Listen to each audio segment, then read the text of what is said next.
ફર્યું આમ બોર્ડનો ફીસ ઉડી ગયો એટલે guys welcome to my new vlog. તો સુખનો સૂરજ ઉગી ગયો હે, આમ વ્લોગ ચાલુ કરી દીધો ને તો આપણે હવે જઈએ ખેતરમાં શેકવાનાની ગવારની. ચલો તો જો ગાઈસ આપણે 2 કટ્ટો વેને ગવારનો.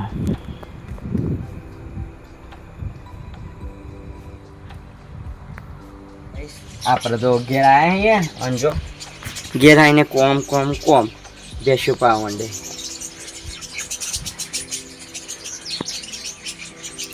અને નાવાનું તો ઠેકોણે પરવાનું લાગતો નહીં ચંકા બરા.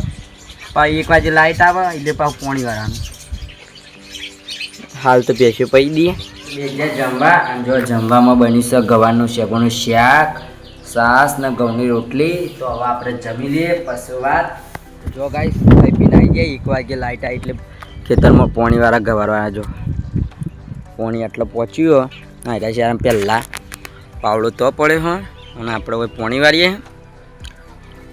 આજ તો વેણી લગભગ 2 જબલો થયો એટલે 44-45 કિલો જેવી હસ્તી લગભગ.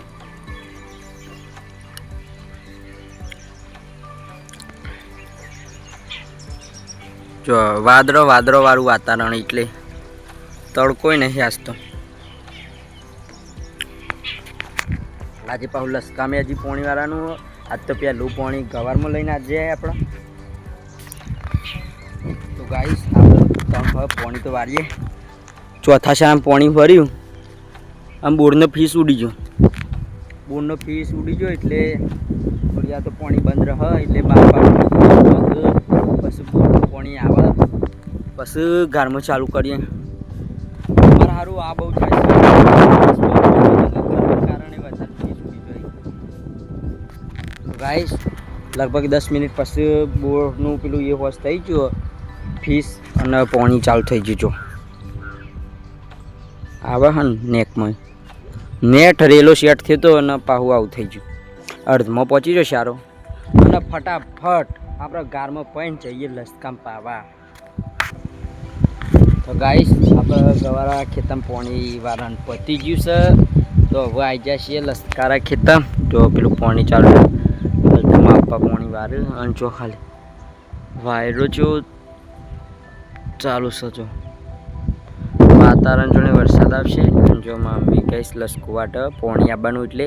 અને આપણે આ પોટલી પડી એ ઉપાડીને ઘેર લઈ જવાની. તો હેડો હવે ઉપાડીને લઈ જઈએ ઘેર. ગાઈસ હવે થોડી 5 ચાચીમાં ભરાય નહીં તો એમ ફ્રેશ થઈ ઘણી વાર આરામ કરવો પડશે. હેડો તો જો જમવાનો સમય થઈ ગયો. તો જમવામાં તો શીખા આજે મતલબ પહોંચીએ શેકો બનાવી દીધી ગવારની અને ઘઉંની રોટલી. તો હવે આપણે જમી લઈએ. આજનો વ્લોગ આટલા ખતમ કરીશે. વ્લોગ ગમને લાઈક કરો, શેર કરો, ચેનલ પર નવા સબસ્ક્રાઈબ કરો, કોમેન્ટ કરો તો ભૂલતા જ નહીં. જય માતાજી, બાય બાય.